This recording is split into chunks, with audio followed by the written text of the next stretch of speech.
دل می رود ز دستم صاحب دلان خدا را، دردا که راز پنهان خواهد شد آشکارا. کشتی شکستگانیم ای باد شرطه برخیز، باشد که باز بینم دیدار آشنا را.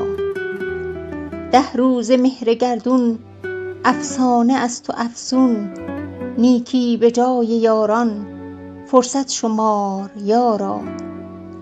در حلقه گل و مل خوش خواند دوش بلبل، هات الصبوح حبوا یا ایها السکارا.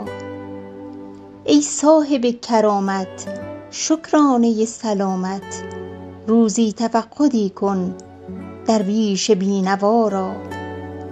آسایش 2 گیتی تفسیر این 2 حرف است، با دوستان مروت با دشمنان مدارا.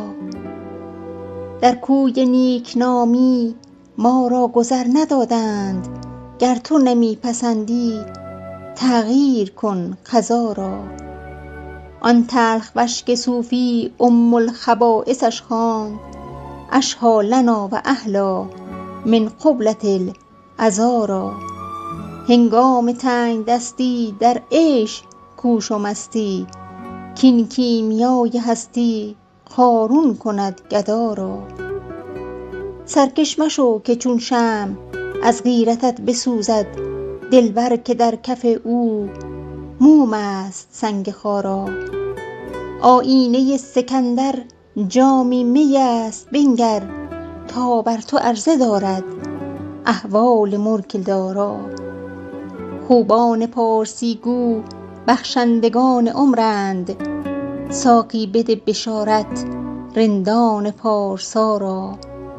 حافظ به خود نپوشید این خرقه می آلود، ای شیخ پاک دامن معذور دار ما را.